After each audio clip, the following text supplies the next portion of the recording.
It is no secret that there hasn't been an abundance of partisanship in Washington this year.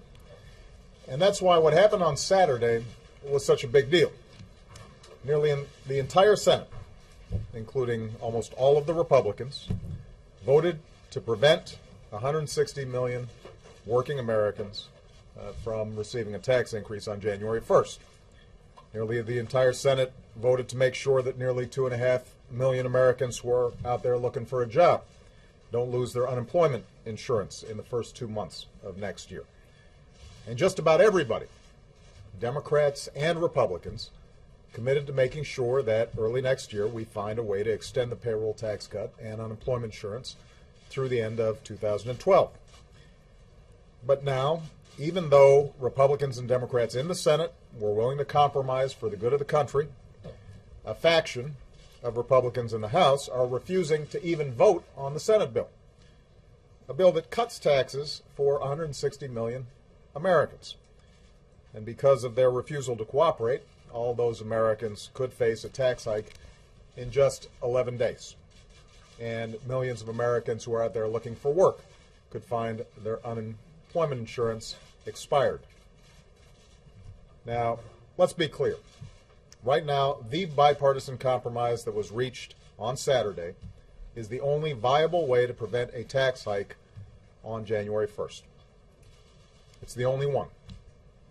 All of the leaders in Congress, Democrats and Republicans, say they are committed to making sure we extend the payroll tax cut and unemployment insurance for the entire year.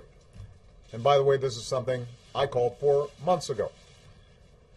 The issue is that the Republican and Democratic leaders of the Senate worked on a one-year deal, made good progress, but determined that they needed more time to reach an agreement. And that's why they passed an insurance policy to make sure the taxes don't go up on January 1st. In fact, the House Republicans say they don't dispute the need for a payroll tax cut. What they're really trying to do, what they're holding out for, is to wring concessions from Democrats on issues that have nothing to do with the payroll tax cut. Issues where the parties fundamentally disagree. So a one-year deal is not the issue. We can and we will come to that agreement as long as it's focused on the payroll tax cut and unemployment insurance and not focused on extraneous issues. The issue right now is this. The clock is ticking. Time is running out. And if the House Republicans refuse to vote for the Senate bill, or even allow it to come up for a vote, taxes will go up in 11 days. I saw today that one of the House Republicans referred to what they're doing as, quote, high-stakes poker. He's right about the stakes, but this is not poker. This is not a game. This shouldn't be politics as usual. Right now, the recovery is fragile, but it is moving in the right direction. Our failure to do this could have effects not just on families, but on the economy as a whole. It's not a game for the average family who doesn't have an extra $1,000 to lose. It's not a game for somebody who's out there looking for work right now and might lose his house if unemployment insurance doesn't come through. It's not a game for the millions of Americans who will take a hit when the entire economy grows more slowly because these proposals aren't extended. You know, I just got back from a ceremony at Andrews Air Force Base where we received the flag and the colors that our troops fought under in Iraq. And I met with some of the last men and women to return home from that war. And these Americans, and all Americans who serve, are the embodiment of courage and selflessness and patriotism. And when they fight together and sometimes die together, they don't know and they certainly don't care who's a Democrat and who's a Republican and how somebody's doing in the polls and how this might play in the spin room. They work as a team and they do their job. And they do it for something bigger than themselves. The people in this town need to learn something from them. We have more important things to worry about than politics right now. We have more important things to worry about than saving face. We're figuring out internal caucus politics.